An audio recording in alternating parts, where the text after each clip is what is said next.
Hey, what's up YouTube? Dan the Fix-It Man. Got another quick video here for you. I'm going to show you how to change your rear brake shoes and the brake drums and also our rear wheel cylinder on a 2007 Honda Accord. Now these Honda Accords also came with an option for rear disc brakes. If you need a video for that, I'll put a link in the description for you. But a lot of people dread doing drum brakes because it's a little bit more work, it's a little bit more hassle with all the springs and everything, but it's really not too bad if you just take your time. Now the first thing we need to do is pull this drum off, and you're going to have a really hard time taking this off if the parking brake is on. So make sure that you have the wheels chocked and you can safely remove the parking brake so that you can remove this drum. Now a lot of times these brake drums will get stuck on just due to the rust and they seize right here at the hub, especially if you live in a really rusty area. So you might need to grab a couple bolts right here. These are threaded holes in the drum. I believe these are M8 by 1.25, and just get them started in here or thread them in. Tighten those bolts down and that will act as a force screw and pull this drum off of the hub. Sometimes you have to give it a few taps with the Tanya Harding along the way. Now I'm going to put a little cardboard box down here to catch any of the dust and debris that's falling out.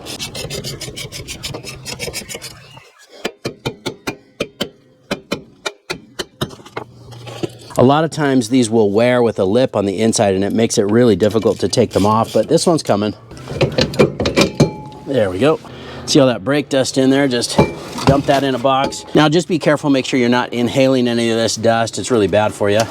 Now I'm going to replace our drum, so I don't need to clean that up or anything. First thing I like to do is take off this upper spring. This one is really tight and it's a little bit of a pain, but I want to give you a little bit of a warning before you do this. When you're pulling on this spring, you have a tendency to pull the shoes and pop out the wheel cylinder at the top. Now I am going to change out our wheel cylinder, so it's not so critical for me, but I just wanted to give you that heads up or warning. You just need to be real careful when you're pulling on the spring that you don't pop out the wheel cylinder, and then you end up with a big mess, and a lot of times it's hard to push those back in and make them seal again, so you might end up having to replace that wheel cylinder if that wasn't in your plan. Now as far as pulling on this spring and getting all of these springs off, you can just use a pair of vice grips on these springs, and that's fine because you'll get some good leverage and you can clamp down on that. I've picked up some specialty tools over the years, and this is one that I like to use when I do brakes on a Honda. You see it's a threaded rod with this little notch at the end of that little sleeve, and what you can do is just hook this onto that spring and then thread it down nice and tight, and now I have control and I can pull that spring this direction. Of course it's similar to a vice grip, but this one I think has a little bit more control, and it's what I prefer to use. To prevent this shoe from shifting over, just put a little pry bar or screwdriver in here so that you can hold that shoe steady while you pull the spring off. I'm going to hold that pry bar in there with my knee, and then I'm going to have to use two hands to take off this spring. There we go. I'm just going to unscrew the tool. All right, now I'm going to take off this spring right here that holds our little adjuster tab. And all we need to do, I'm just going to use the same tool here, but you can use vice grips, that's fine. Just going to clamp down on that and pull up and take that spring off like that. Now we need to remove these hold down springs, and I do happen to have the import hold down spring tool. Now this is just one of those tools I picked up again many years ago, but you just put this in here and you line up that tab, and then you just need to put your finger in the back to hold that, press in and give it a twist, just like that. We can just pull it all the way through from the back. Now of course we're going to reuse this, I'll just clean that up, but for right now I'll set it out of the way. Same with this one here, push in and turn. And it pops it right off. Okay, now this little tab right here, I'm going to pull this one off and set it out of the way. Just remember how that goes. All right, and then we can pull the shoes out a little bit. I'm just going to unhook the spring at the bottom. And just pull the spring off of there. We'll set that out of the way. All right, now this side here that has our parking brake lever attached. Now we do need to remove this horseshoe clip so that we can attach the new shoe to this arm. Now what I like to do is take the cable off of this arm and then just take this whole thing over to the bench so that it's a little bit easier to work on this and change that out. So all you need to do is just lift out the cable, and if you just use some diagonals, now you're not going to cut the cable or anything. Obviously just hold on to that, rotate that around, and then we can take this over to the bench just so that we can tap out this little horseshoe clip and then squeeze it back down, installing this arm onto the new shoe. Now, as I mentioned, I'm also going to change out this wheel cylinder. I had already changed the one on the other side because it was leaking, and so I kind of just thought I better grab another one. Oh yeah, this one does have a little bit of seepage on this side. This side looked okay, so I think we just have a slow leak on this side. So I'm changing it. You don't have to do this. This is just something that I planned on doing, so I picked up a replacement wheel cylinder already. So I'm going to show you how easy we can change this out as well. At the back, we just have one line here. I'm going to grab a 10mm flare nut wrench. It's just less likely to strip this out. Just break that loose like that. And then there's just two little bolts that hold that in place, and I believe those are a 10mm.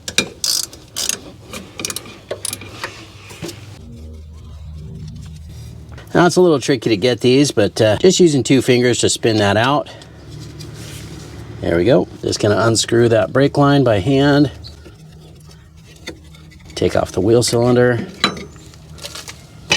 Then we'll put in the new wheel cylinder. Just remember that bleeder screw goes at the top, and these are side specific, so make sure you get the right one. I'm gonna start with threading the brake line in just by hand. Just make sure you don't cross thread that. All right, now we can put these bolts back in.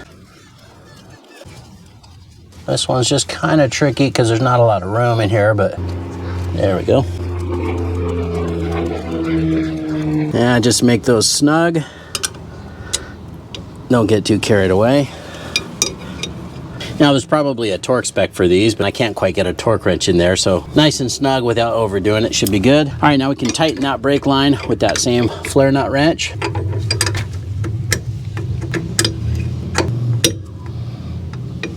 Now we're gonna have to come back and bleed this once we're done, but I'm gonna wait until we have everything put back together so that we don't pop this wheel cylinder out by pressing on the pedal. All right, then I'm gonna hit this backing plate and clean this area up with some brake cleaner.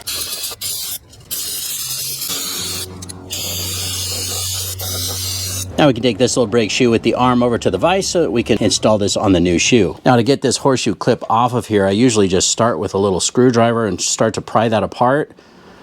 That usually works okay. Seems like once you can get a little screwdriver in there, I'll just use another screwdriver or pry bar and just try to squeeze the two in there together and see if we can separate that or open that up a little bit. There we go. Now once you get this little opening here, you can just use that same little screwdriver and pry that clip out. Now just be careful that that doesn't go flying in your garage, because in this case we do have to reuse this. The new shoes didn't come with one. Take off the little washer. There we go. All right, here's the new shoe. You can see how it goes right like that. All right, now I have it clamped in just on the metal part of the shoe, not on the friction material. And to put this clip back on, we just put that washer back on first, and then see if we can just push that horseshoe clip back on. Pliers would probably be a little bit better for this. All right, I'm just gonna use some channel locks here to try to squeeze that on. There we go. Now we just need to close this up. I usually use diagonals on these because they dig in and squeeze it together just fine. All right, there it is installed on the new shoe. Now we can take this over to the car and put it on. All right, now this cable here, to put this back on that lever, I just use the diagonals to just slide up that spring a little bit, and the diagonals just kind of hold it in place while we pop that back in, just like that. We're just gonna put some anti-seize on all these little contact points where the shoes rub on the backing plate. A little bit goes a long way with this stuff, so I'm just gonna do a very small amount on each one.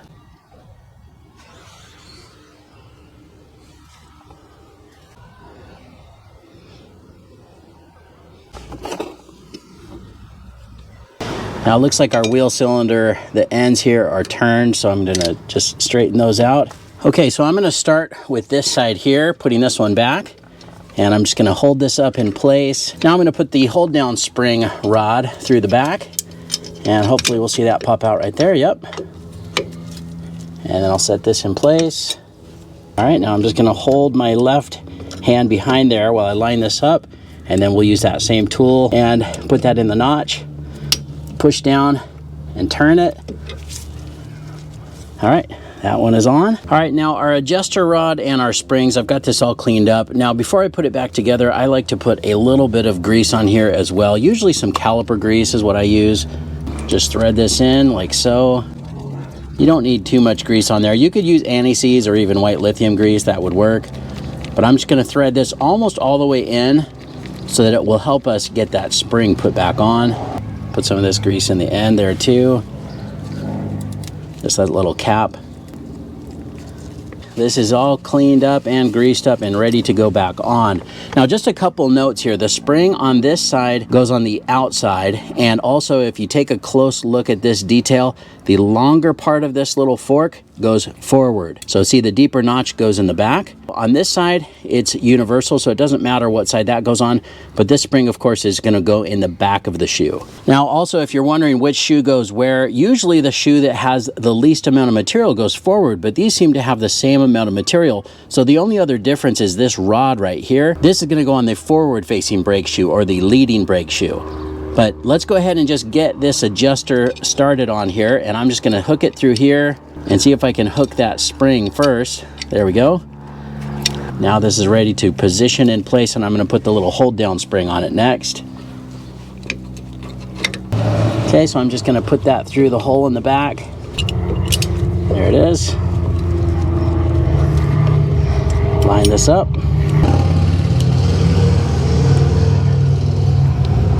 And give it a twist. There it is. You also need to put on this bottom spring. Now, I probably could have hooked this on before putting this up. That probably would have made that a little bit easier, but I'm going to cheat a little bit and use this same little brake spring tool, see if that will help me get this one hooked on. Okay, I got it, but the spring is not where it should go. It's too far forward. I got it hooked on, but it's on the wrong side of this, so just need to pry that down and push it back around so that this spring is on the other side of this little bar right here. All right, well, that wasn't the smoothest way to install that bottom spring. I think I should have just hooked that on before putting this one up, but we got it. All right, so now we are at the difficult part, which is that heavy duty spring. Getting this spring back on is not going to be easy, even with this tool or even with vice grips. Now, if you have somebody to help you, that really is ideal because they can hold this pry bar right here. I've got it wrapped up with this little scrap of paper towel because I just don't want to scratch up my new shoes. But I'm going to try another trick that I've done in the past, which is just a really long screwdriver. And you just try to get this screwdriver started here and use that leverage and see if we can pop it down and hook it in there. Be careful, this is a lot of tension here. I'm gonna try to hold that pry bar with my knee. Oh, we missed it. Let's try it again. Felt like we were getting it. Now maybe I'm gonna use a combination of the screwdriver trick with this spring tool here. See if we can hook on there, and that can help me guide it. Yep, that's working. There we go.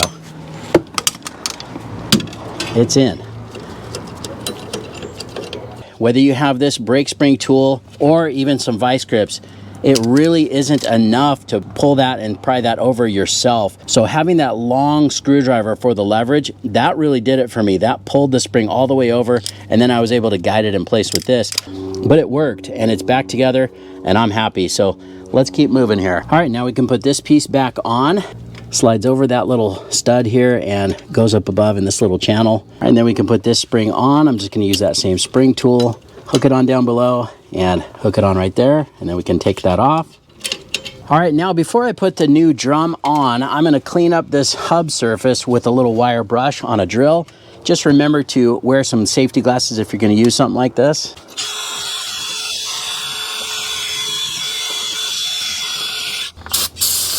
I'm also going to brush some of this copper anti-seize here on the hub surface just to prevent that new drum from getting stuck. Doesn't take a whole lot, but it'll just make it easier for the next person that needs to take it off.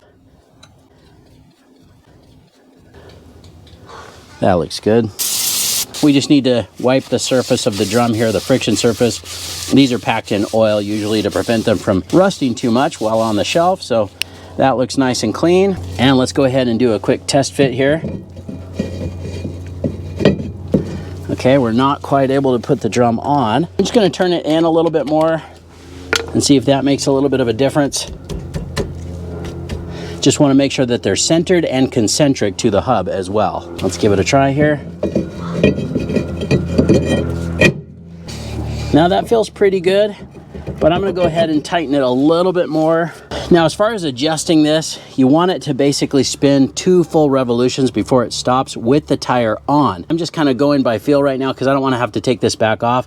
So I'm just going to tighten it a little bit more, and then we'll just let that wear in a little bit as it goes.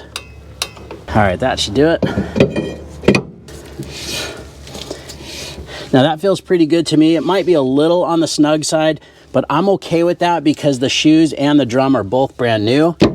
So they will seat a little bit, they'll wear in a little bit. I'm gonna be good with that. Now, because we did change out that wheel cylinder, obviously we opened up the hydraulic system. We do have some air in here. We do need to bleed the brakes. So I'm gonna get somebody to help me. I'm gonna pop the hood, top off that master cylinder, and then we'll get all the air out of here and we should be good to go. Now, this is our master cylinder. I just took the cap off and just made sure that this was fully topped off. And now we're ready to bleed the brakes. I'm just gonna have somebody sit in the vehicle and pump that brake pedal until we build some pressure, and then I'll crack that line open and let the air and some of the old fluid out until we get just all clean fluid, and we'll know that we're done. One thing that I did is I put a little brick underneath the brake pedal so that the brake pedal doesn't go all the way to the floor, because that can damage the seals in your master cylinder. I've got a little tube here I'm gonna put on the bleeder screw, and then I've got a little container for the old brake fluid. This is an 8mm wrench. And I'm just gonna go ahead and get this set up, and then I'm gonna have somebody step on the brake pedal and pump up the brakes while we do this, and then I'm gonna crack this open and let out all the old fluid. Okay, go ahead and pump it up 3 or 4 times and then hold it. Tell me when you're holding it. Hold. Okay, I'm gonna open it now. There we go. Now I'm gonna close it. Okay, pump it up again. Okay, holding it. Okay, we got most of the air out. And we'll keep doing this until we get all clean fluid and no more bubbles. All right, now we need to make sure that we keep this master cylinder fully topped off while we're doing this. The last thing you want to do is allow more air to get down into the system. So let's just make sure that we keep this fully topped off. Okay, again. All right, and that is it. We are done. Let's go take a look at the master cylinder, make sure that that's all topped off where it needs to be. That should do it. And you're done. We are good to get back on the road. Brakes are bled, and this is all adjusted where it needs to be. We've got new shoes, a new drum, and a new wheel cylinder. I hope you guys like this video. Please give it a thumbs up and subscribe if you don't mind. That does help me out. Now, of course, I'll get a link in the description where you can pick up some of the same parts and tools using this video as well. Thanks so much for watching, and good luck.